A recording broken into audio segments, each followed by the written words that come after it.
नमस्कार दोस्तों, मेरा नाम है मेघा और मैं हूँ वैसे केरला से। एंड मैं ये वीडियो इसलिए अपलोड कर रही हूँ क्योंकि पिछले 4 महीनों से हम सोशल मीडिया को बहुत अच्छे से यूटिलाइज कर रहे हैं। कई लोग प्रोडक्टिव होते हैं, कई लोग इनोवेटिव होते हैं। Many use to explore their talent and many use to share the information among public, ऐसे बहुत सारे। एंड मैं ऐसे थोड़ा सा एक्टिव रहती हूँ। और 2 दिन पहले मेरी एक जूनियर, मेरी क्लोज फ्रेंड है, वो मुझसे बताई कि दी ऐसे कुछ चल रहा है, थोड़ा सा सीरियस है। और अगर आपको भी लग रहा है कि वो जेन्युइन है and if you feel that you have to share it among others, please information gather करके आप वीडियो बनाओ और प्लीज़ आप शेयर करो। So I also gathered the information and I really felt that yes, this is somewhat not somewhat बहुत ही serious, एक खास एक बात है इंडिया के लिए। अगर हम अभी कुछ नहीं कर पाए तो आगे चल के देन इट विल बी हम कुछ कर भी नहीं पाएंगे। और इसमें सबसे खास बात ये है कि हम में से कई लोग अभी भी नहीं जानते इसके बारे में, और अभी तक हमारे बीच में या पब्लिक के बीच में ये ज़्यादा तक नहीं पहुंच पाए, क्योंकि it may be due to pandemic and all, but whatever the reason may be. And मैं शुरू में ही बता रही हूँ, अगर if you are facing any problem with my Hindi, please forgive me. मैं बहुत ट्राई कर रही हूँ और मैं सीख भी रही हूँ। अब मैं बताने वाली हूँ EIA एक्ट। और EIA एक्ट ये है एनवायरमेंट इम्पैक्ट असेसमेंट एक्ट, और ये हमारे एनवायरमेंट प्रोटेक्शन एक्ट 1986 के अंडर में आता है। और 1994 में ये ऑफिशियली डिक्लेयर्ड हुआ था इंडिया में एज एन एक्ट। और EIA में क्या आता है, इसका रिस्पॉन्सिबिलिटी ये है कि एज अ डेवलपिंग कंट्री हमारे इंडिया में हर दिन बहुत सारे इंडस्ट्रियल डेवलपमेंट होते हैं। और जब इंडस्ट्रियल डेवलपमेंट होता है, जब इंडस्ट्रियल सेटअप्स होते हैं, कई कंपनीज जब अपना इंडस्ट्री सेटअप करते हैं, वहाँ पर अपना क्लियरेंस सबमिट करना बहुत ज़रूरी होता है। तो ये कि ड्यूटी होता है to look after that whether वहाँ पर नेचुरल रिसोर्सेज का एक्सप्लॉयटेशन हो रहा है या नहीं हो रहा है, वहाँ पर पोल्यूशन फैला रहा है कि नहीं, और वहाँ पर जो भी लोग रह रहे हैं उनके लिए कुछ हार्मफुल या हजार्डियस हो रहा है या नहीं, ये सब कुछ ये देखते हैं। और उनके लिए एक EAC होता है जिसमें एक्सपर्टाइज अप्रेजल कमिटी बोला गया है। वहाँ पर मतलब उसमें it includes scientist and many project management experts also. So after looking it, they will submit a report, and after submitting the report, they will have a consultation process with the public to take their opinions and suggestions. उसके बाद एक final report ministry of environment and forest में वो लोग मतलब submit करते हैं। सो ये सब नॉर्म्स एंड कंडीशंस है जो कि हमारे इंडिया के लिए बहुत अच्छा होगा, बेनिफिशियल के लिए किया था।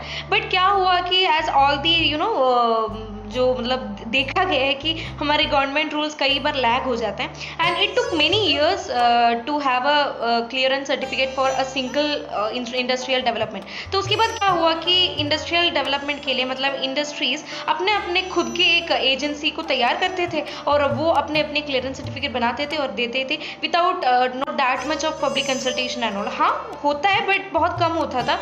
एंड कई बार ऐसे भी होता है कि बहुत कम इंडस्ट्रीज अपने करेक्टली क्लियरेंस सर्टिफिकेट सबमिट करते थे, और उसके बाद जो भी more than half of the industrial development used to be done without these all procedures and all.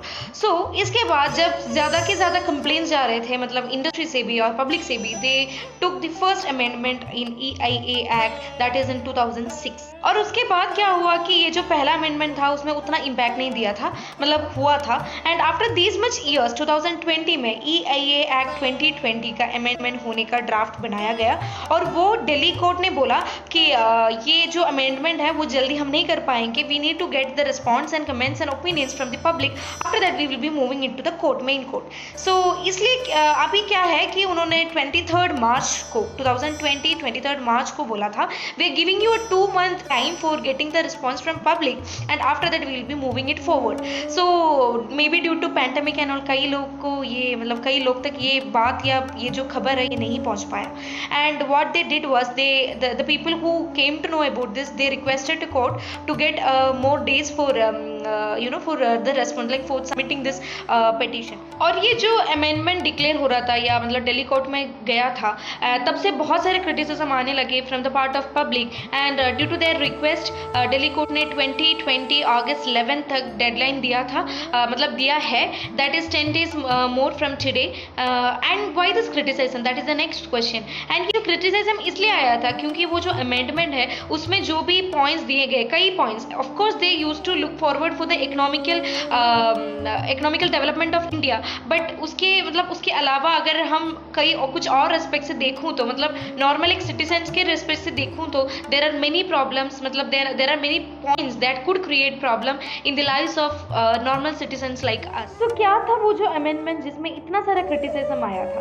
और पहला पॉइंट ये है कि post facto clearance. Post facto clearance ये होता है कि एक प्रोजेक्ट अपना ऑपरेशन शुरू करने के बाद, मतलब एक अपना इंडस्ट्रियल सेटअप करने के बाद, अपना ऑपरेशन शुरू करने के बाद भी अपना क्लियरेंस सर्टिफिकेट दे सकते हैं, and they will be giving some days of or some time period of deadline. After that they will be having a penalty fees like 2000 to 10,000, which will be a very small amount for such a big industrial development. And second amendment point ये है कि related to public complaining. पहले norm में ये है कि जो भी मतलब इंडस्ट्रियल सेटअप होगा वहाँ पर जो भी लोग रह रहे हैं वो लोग अपने अपनी कंप्लेंट्स और अपने अपने सजेशंस दे सकते हैं। और इसमें जो नया अमेंडमेंट आ रहा है उसमें the people are not having any right to complaint और any right to give opinions. हाँ, पहले 30 डेज था जो ओपिनियन है, जो कंसल्टेशन प्रोसेस था, और अभी वो 30 डेज को रिड्यूस करके 20 डेज तक लेके आया है। मतलब 20 days, after 20 days know people have any right to question or any right to complain. If we are complaining, there may be a chance to have a case against us. And इसमें ये एक और point है कि जो भी complain करेगा बस दो लोगों को कंप्लेन करने का राइट होगा, और वो जो दो लोग हैं जो कंप्लेन कर सकते हैं उसमें से एक है the government can take action against और दे कैन कंप्लेन, और else the second people where the people who actually set up the industries there. मतलब वो खुद अपने आप कंप्लेन कर सकते हैं कि हाँ मैंने यहाँ पर या हमने यहाँ पर या यहाँ पर वायलेशन हो रहा है, विच इज नेवर पॉसिबल, क्योंकि अपने आप तो कोई ब्लेम तो नहीं करेंगे। So this was the second reason why people actually raised the criticism against the EIA 2020 Act draft. And the third reason ये था कि construction related, मतलब पहले नॉर्म में ये था कि 20,000 स्क्वायर मीटर तक एक इंडस्ट्रियल डेवलपमेंट हो सकता है। पर हम तो ये जानते हैं कि हाँ एक एयरपोर्ट, इंटरनेशनल एयरपोर्ट बनाने के लिए, मतलब वहाँ पर एक वो डेवलप होने के लिए कम से कम या एवरेज में 40,000 to 50,000 स्क्वायर मीटर तो चाहिए। और इसमें ये जो नया अमेंडमेंट है उसमें तो ये लिखा गया है कि 1,50,000 स्क्वायर मीटर तक एक इंडस्ट्रियल डेवलपमेंट हो सकता है। So next, one of the main criticism was बहुत सारे एक्सेप्शंस दिए गए थे, कई प्रोजेक्ट को बहुत सारे एक्सेप्शंस दिए गए थे, जैसे कि पाइपलाइन कंस्ट्रक्शन, नहीं तो इनलैंड वाटरवेज जैसे कैनाल, आर्टिफिशियल कैनाल्स डेवलप करने के लिए, या हाईवेज डेवलप करने के लिए, ये सब चीज़ों के लिए, मतलब ये सब प्रोजेक्ट के लिए बहुत एक्सेप्शन दिया गया था। And these projects were directly